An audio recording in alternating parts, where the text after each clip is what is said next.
All right, Dan, the Senate just passed Trump's big, beautiful bill. It will throw something like 17 million people off of their health care. It will cost $3 trillion. It'll give $4.5 trillion worth of tax cuts for the richest people. It will cut food assistance. We're going to spend $23 billion on Trump's fucking Golden Dome project for some reason.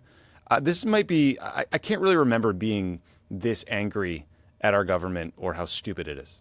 There's never been a dumber bill in history. It makes no sense. It answers no questions anyone's asking. It solves no pressing problem. It makes every problem we have worse. It runs counter to everything Republicans say they care about other than tax cuts for the rich, right? It makes a recession more likely. It spends money in some of the stupidest ways possible. It's the biggest single increase in the debt in U.S. history at a time in which interest rates are jacked up. So this is much, much worse than any of the times like during COVID when interest rates were near zero when we jacked up the debt. We're going to spend most of our federal budget now on debt servicing because of this. For one end, we're not giving healthcare to a bunch of people. We're not building, infrastructure or stopping climate change or doing anything like that. We're simply preserving tax cuts that already exist for rich people. Yeah, Dan, the interest on our debt could exceed 1.9 trillion per year in 2034 if all the measures in this Senate bill are made permanent. Just to dig into the tax piece of this for a second. So the Financial Times had a great chart. I think it was based off data from Yale University. So the bottom 20% of the country, the poorest 20% of people in this country, will lose $560 a year because of this bill. So you'll see your after-tax income go down $560 per year. The top 1% will get $32,000 more per year. The top 0.1% will take home $118,000 more. That is who benefits from this piece of shit bill. It's insane. Like, you and I know it's bullshit, but Trump ran as a populist who was going to lower your costs. And this is the only bill of consequence that he has passed since he's been in office. And it will be, presuming it gets to the House, it's a giant tax cuts for the rich that is paid for by kicking working class Americans off their health care and their food assistance and raises costs for 80 million Americans. It makes their life more expensive, making their healthcare more expensive, their energy costs more expensive, their food more expensive. It's a truly, truly insane, incredibly cruel, morally odious piece of shit. And the thing is it's also incredibly politically unpopular. Like, it's not even like what they're doing makes no sense. It doesn't make sense politically, doesn't make sense substantively, doesn't make sense ideologically. It's just for the sole purpose of giving Donald Trump a win. No matter the cost. Harry Enton at CNN sort of did a rundown of all the polls.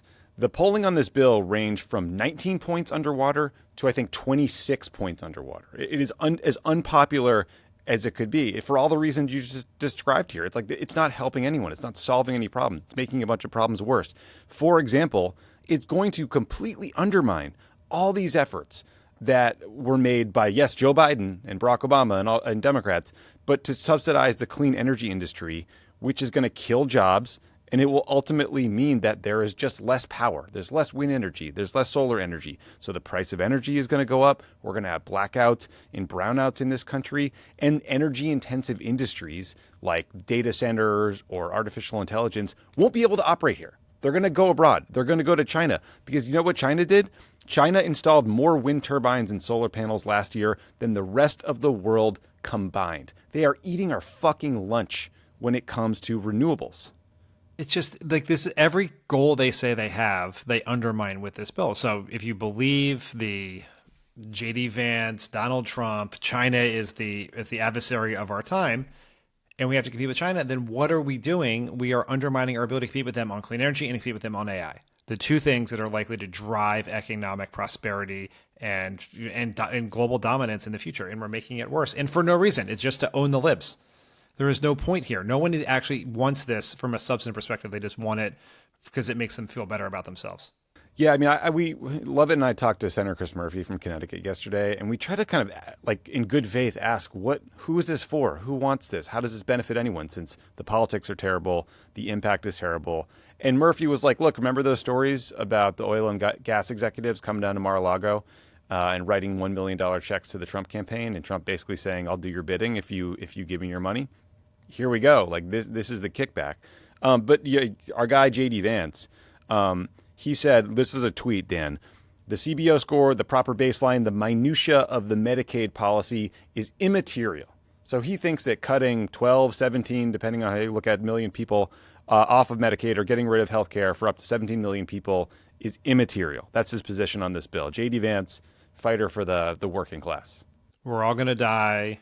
Everyone they'll get over it. It's like there's just an incredible dismissiveness towards the suffering of people. And there is no upside to this bill, but if there were to be one, I would hope it would be that between J.D. Vance casting the tie-breaking vote for this bill, Josh Hawley, who spent months talking about how we're a working class party, we must protect Medicaid, et cetera, et cetera, et cetera, votes for this bill. This idea that these right-wing populist intellectuals who are pushing the party in this like MAGA direction are all full of shit. Like, we can dispense with that notion forever. And just in case someone's watching this and you're a Republican or an independent and you think, look at these two whiny Obama libs like complaining about this bill. Let me just read you some quotes from others criticizing this bill.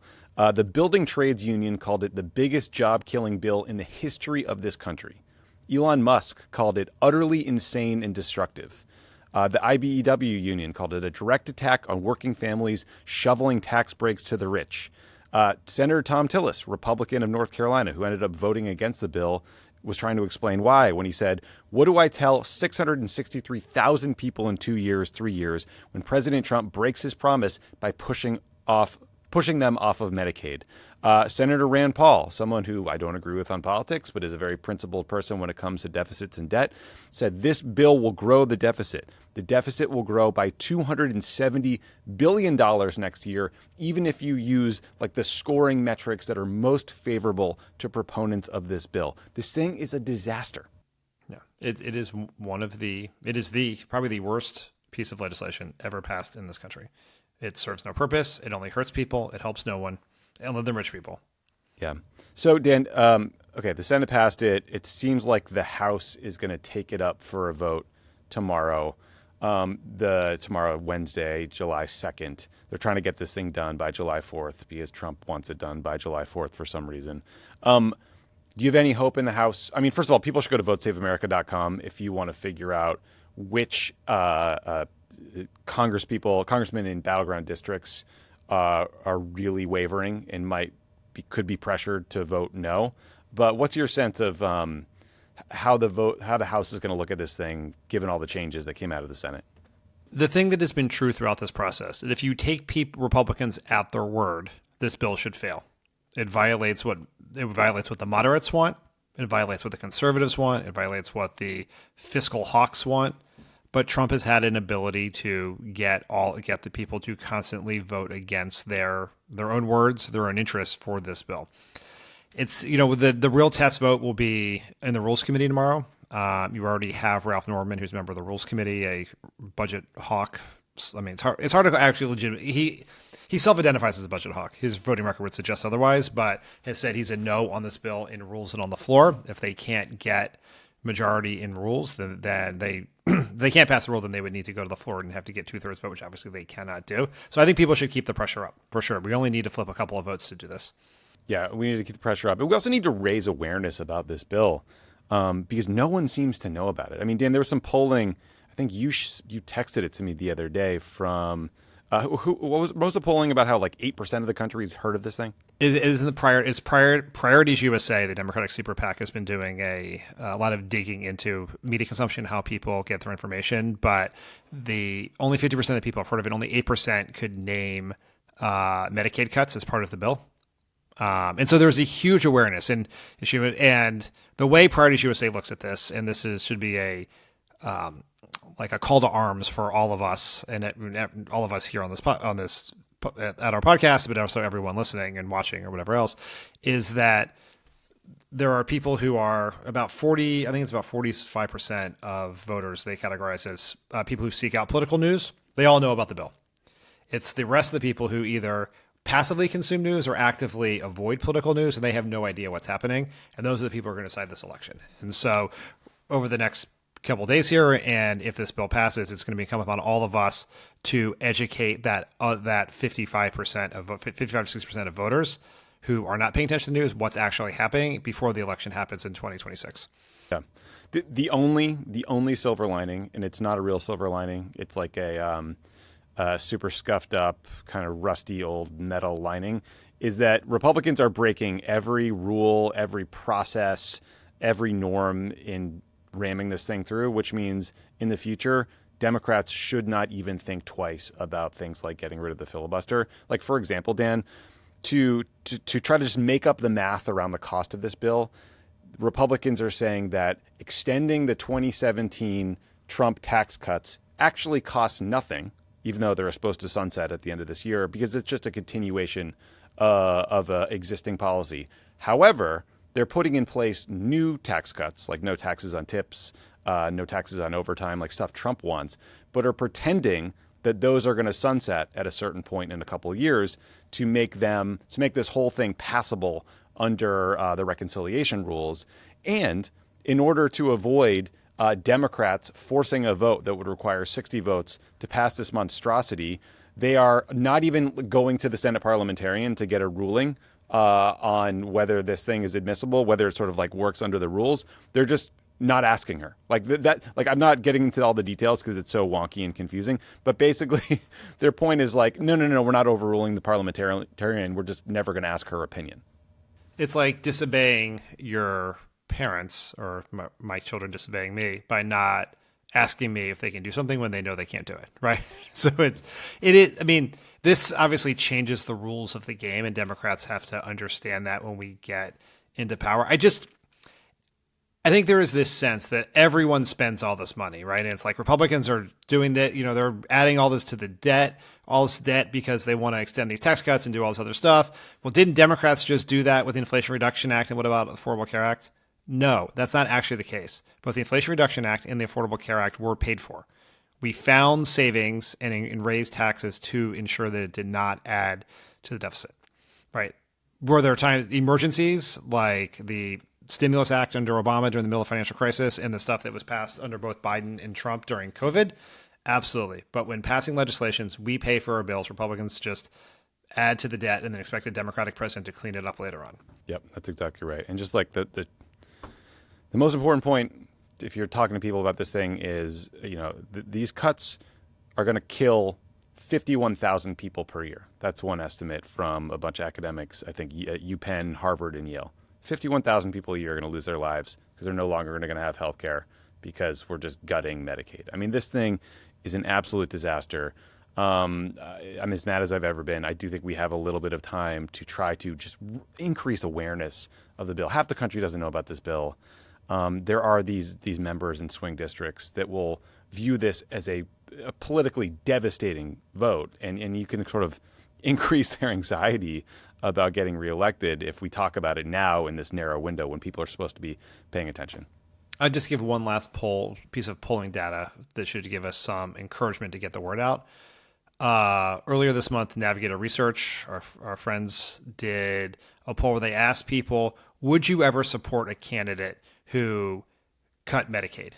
A majority said no, including a large swath of Republicans. Would you ever support a candidate who gave new tax breaks to the rich?